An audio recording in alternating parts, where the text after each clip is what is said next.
Hola, buenos días, buenas tardes, buenas noches.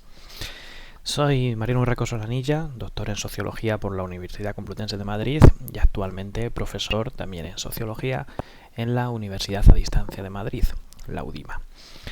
Es para mí un placer compartir con todos vosotros, con todas vosotras, este congreso, a pesar de las circunstancias en las cuales se tiene que desarrollar, en las que parece que por un momento, esperemos que sea por un momento realmente, la realidad supera a la ficción distópica en este caso. Mi presentación, que tiene el título que podéis ver en pantalla, se va a centrar específicamente en el análisis de hasta qué punto podemos considerar el género distópico, o centrándolo más todavía, el género distópico dirigido a un público adolescente, tan de moda hoy en día, hasta qué punto se puede relacionar este género, con la realidad social en la cual tiene lugar la vida de estos sujetos, de estos jóvenes a los que se dirigen este tipo de producciones culturales.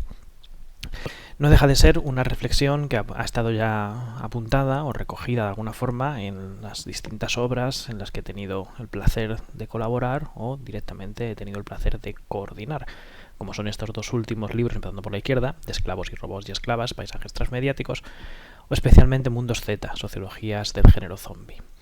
Asimismo, también he tenido oportunidad de comentar sobre estas cuestiones en el congreso que tenemos anual sobre el género distópico, al cual evidentemente todos y todas estáis invitados, contactando directamente conmigo, que soy el promotor principal o el organizador de este congreso.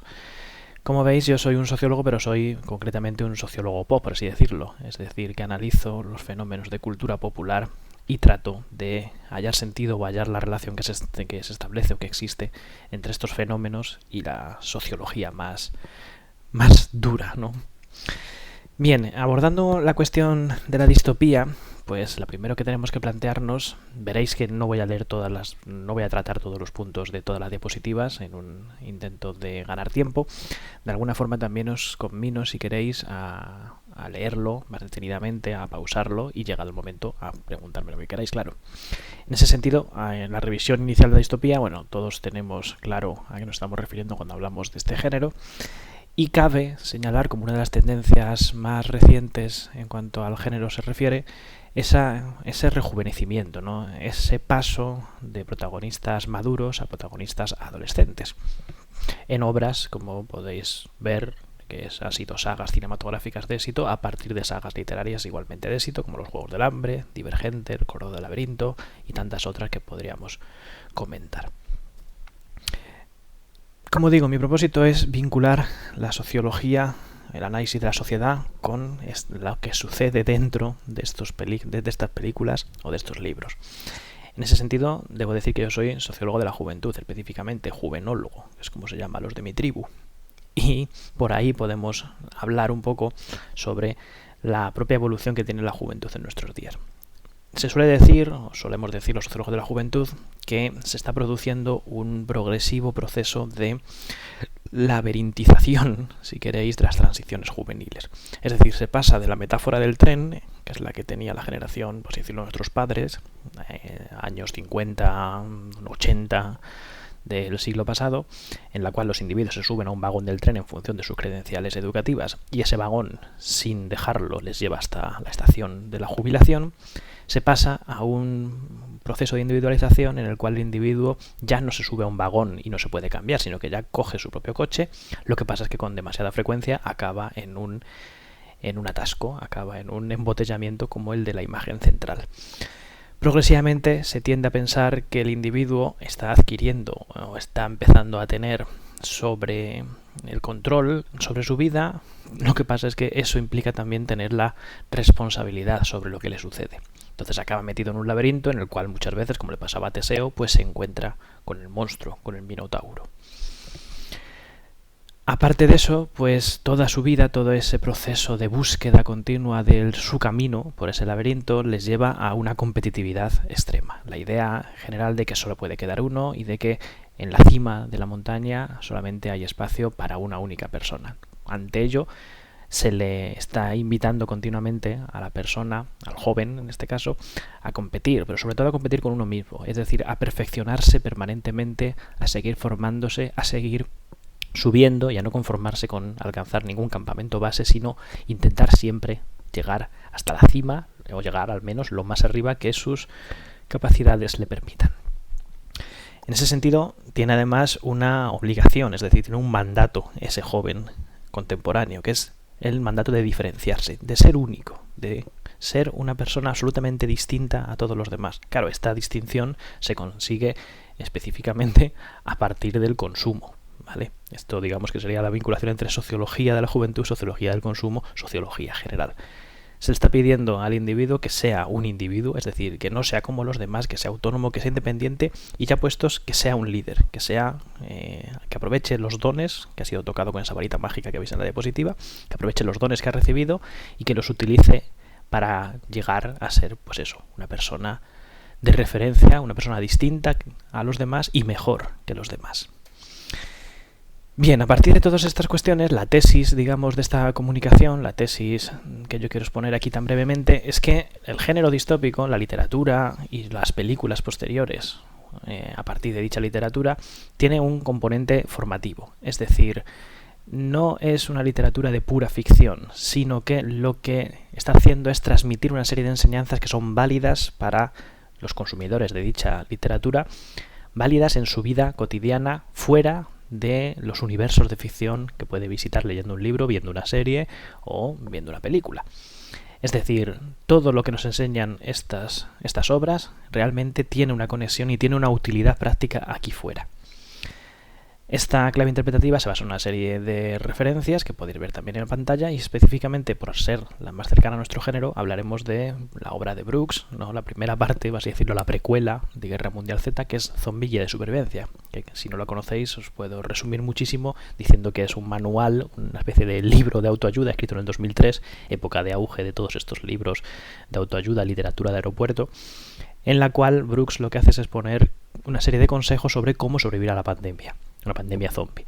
Curiosamente, estos consejos se corresponderían bastante bien con cualquier manual de autoayuda de cómo sobrevivir al mercado de trabajo o cómo acceder al mercado de trabajo, en que, como hemos visto en Mundos Z en ese capítulo que antes mencionaba, tiene gran similitud con el universo posapocalíptico de tantas obras del género zombie. Bien, existe por lo tanto, ya digo, una cierta relación de similitud, es decir, son como dos caras de la misma moneda, entre lo que sucede en las obras de ficción y lo que sucede en la vida real. Esta similitud permite a los jóvenes identificarse, no identificarse con los zombies, sino identificarse con el superviviente, y ya puestos identificarse con aquel protagonista joven que aparece en estas obras, ya sea Katniss, ya sea Quattro o ya sea cualquiera de los personajes que aparecen en las obras que estamos comentando. Esto hace que para la persona, para el espectador, para el consumidor, sea mucho más sencillo trasladar las pautas de conducta que aparecen en las obras y que vemos en las obras que son eficaces, que tienen un resultado positivo, trasladar esas pautas de conducta, evidentemente no van a ser las mismas, pero sí que van a ser similares, ya digo, y aplicarlas a la vida cotidiana, ya sea la vida personal o ya sea específicamente la vida laboral, que me parece que es con la que más similitud guarda lo que sucede en las obras del género. Al final estamos viendo cómo los protagonistas de estas obras ponen en marcha o ponen en práctica toda una serie de competencias. La noción de competencia es tan recurrente en el análisis educativo, aquí cobra plena vigencia. Entonces, ¿qué enseñanzas se obtienen a partir del visionado, a partir del consumo en general de estos productos culturales?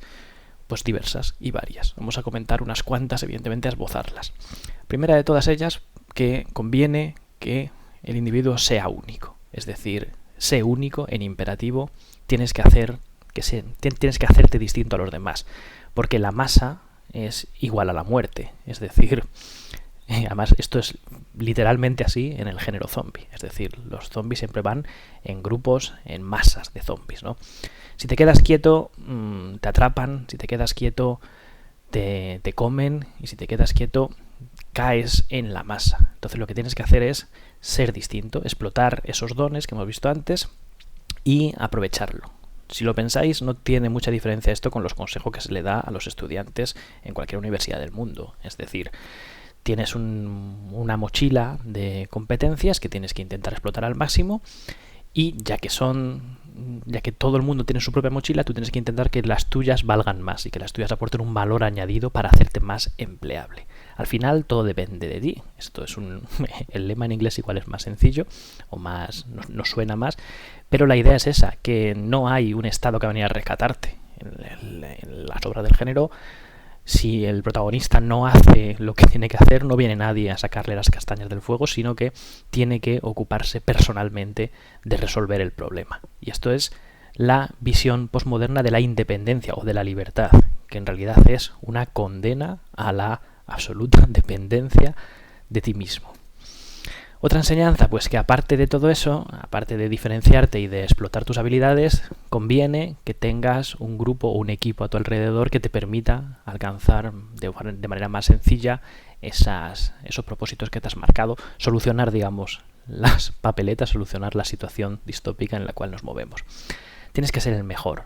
Dentro de que pueda haber un equipo, tú tienes que ser el líder. Esto es lo que en algún otro sitio llamado el síndrome del quarterback, ¿no? Es decir, está bien trabajar en equipo, pero, oye, ya que estamos, intenta tener tú esa competencia específica que te diferencia a los demás, que es el liderazgo, ¿no? Eso es muy importante. Y para ello tienes que trabajar, trabajar y trabajar. Es decir, tú puedes tener un don, pero no vale con tenerlo simplemente, sino que tienes que explotarlo y tienes que trabajar sobre ti mismo. Es decir, esta idea de disciplina que tan cara es al mercado de trabajo actual. Aparte de eso, pues tienes que siempre manejarte con cierta prudencia, pero sobre todo con astucia. Es decir, en las obras del género siempre hay un componente de azar, un componente de suerte, pero vemos cómo al final ese componente de suerte está domesticado por el propio paso del tiempo y por la propia omnipresencia del riesgo. Es decir, hay tantos peligros que tú te puedes librar por suerte de uno de esos peligros, pero al final, si no eres una persona que haya trabajado disciplinadamente y que se haya entrenado y que haya desarrollado esas competencias, habilidades y destrezas, al final siempre acabas muerto. Entonces tienes que mantenerte alerta. Esta es otra enseñanza también importante. Sé el más listo, mantente alerta, permanece siempre despierto y en guardia. Lo cual, insisto, también es una enseñanza que es muy útil si se la trasladamos a los jóvenes que intentan acceder o que intentan buscar su lugar en el mercado de trabajo. La idea del laberinto en la cual tú puedes ir moviéndote, pero hay un peligro en cada esquina. Bueno, más o menos como le pasaba a Teseo cuando buscaba al Minotauro. En cualquier estancia se lo podía encontrar. Y por último, una enseñanza que es muy recurrente y muy posmoderna también es esta idea de sé como el agua, sé flexible, ¿no? La flexibilidad como el mantra de los tiempos posmodernos. Be water, my friend, ¿no? Ahí está el guiño al famoso anuncio que muchos recordaremos, en el cual salía Bruce Lee diciendo algo así, ¿no? Como que tienes que fluir. Esta idea de fluir es muy importante porque además está presente en todas las obras del género. O sea, si pensamos en el género, los jóvenes se dedican a actuar, es decir, no buscan pensar sobre el pasado, no les interesa y más bien les supone un lastre. Es decir, pensar demasiado es un problema. Hay que actuar, hay que avanzar, mirar hacia el futuro, no mirar hacia el pasado, sino simplemente seguir caminando. Hay que tener esa capacidad de desprenderse, de fluir, ese lastre cero del que hablaba Hochschild y que de alguna forma se ve muy bien reflejado en las obras de este género dirigidas a los adolescentes. En ese sentido hay una serie de claves para el éxito, un decálogo de cosas que deberían hacer los jóvenes que quieran crecer y triunfar en un mundo distópico. Ya digo, puede ser un mundo distópico de ficción o puede ser un mundo crecientemente distópico como es el mercado de trabajo posmoderno, especialmente distópico para los jóvenes, insisto. Y bueno, ahí tenéis un poco el decálogo a modo de lista de la compra, en el cual, insisto, hay una serie de ideas fundamentales, ¿no? Está el énfasis en actuar, el énfasis en no pensar en por qué esto es así, cómo podría ser, sino simplemente hacer. Hacer, y en ese hacer se implica explotar esas habilidades naturales que se tienen y, sobre todo, entrenarlas de manera disciplinada y continua. Competir, buscar un equipo, competir contra todo, porque al final siempre hay una némesis, siempre hay un enemigo al que batir.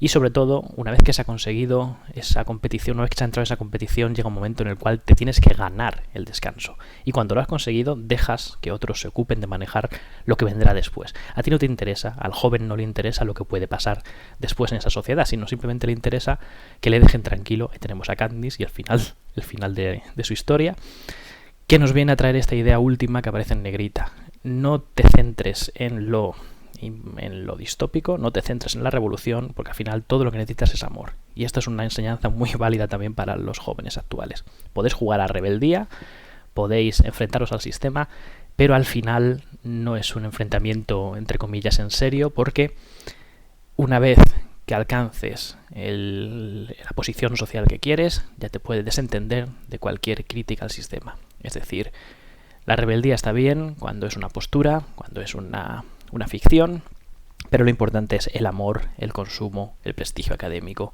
o cualquier otro objetivo tan distinto a la revolución como hayamos podido pensar.